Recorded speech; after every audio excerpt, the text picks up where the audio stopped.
ऐसा साम्राज्य जो कभी किसी के सामने झुका नहीं, हमेशा दुश्मन जो थे गोंडवाना के समक्ष झुकते थे, ऐसे इतिहास को दबाया गया है।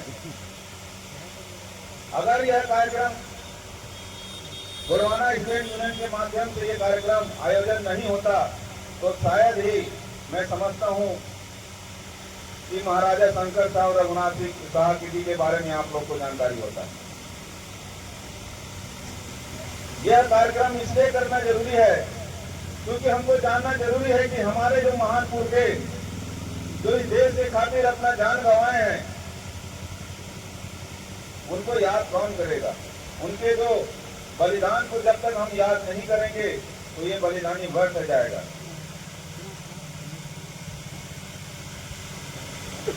इसलिए इस कार्यक्रम को आयोजन किया गया है ताकि हम अपने पुरखे की जो लड़ाई है उसको जान सके। जो लड़ाई जमीन बचाने का जो लड़ाई है उसको हम आगे कर सके। ऐसा कोई राजा नहीं है जिनको तोप के सामने बांध कर उड़ाया गया हो। भारत में ऐसा पहला महाराजा है, इतिहास में ऐसा पहला महाराजा है जिनको अंग्रेजों ने तोप के सामने बांध कर उड़ाया है, और वो है शंकर शाह रघुनाथ का। ऐसे महान क्रांतिकारी का इतिहास दबाया गया क्योंकि जानते हैं गोंडवाना का जो इतिहास है वो कभी दबेगा नहीं, कितना भी कोशिश कर ले, क्योंकि इस धरती का नाम गोंडवाना है, इस धरती का नाम गोंडवाना है। कितना भी कोशिश कर ले, ये जो इतिहास कभी मिटेगा नहीं, कभी दबेगा नहीं।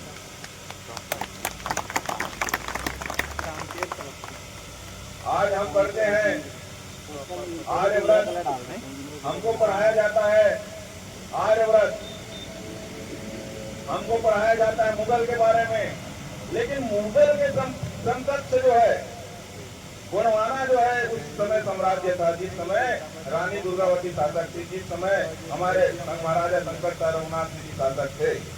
जब मुगल का इतिहास पढ़ाया जा सकता है, जब राजपूताना का इतिहास पढ़ाया जा सकता है, तो गोंडवाना का इतिहास लिखने में हाथ क्यों कांपता है? इसको हमको समझना पड़ेगा, क्योंकि दादा गोंडवाना रत्न दादा हीरा सिंह मरकाम जी कह के गए हैं, जिस समाज का इतिहास नहीं होता है, जिस समाज का सभ्यता नहीं होता है, जिस समाज का संस्कृति नहीं होता है, वो समाज अनाथ होता है, वो समाज बंजर होता है। और इस समाज को अनाथ बनाने के लिए इतिहास में नहीं छापा गया है।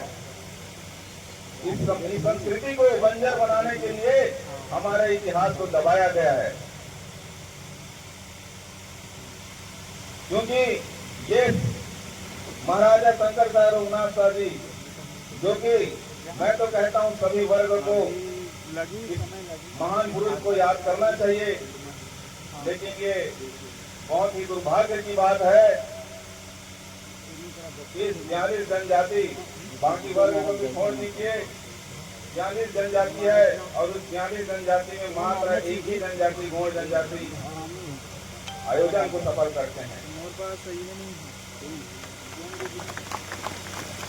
तो मैं ज्यादा सूचना बात करते हुए इस कार्यक्रम के और भी साथी आए हुए हैं, उनको भी बात रखने का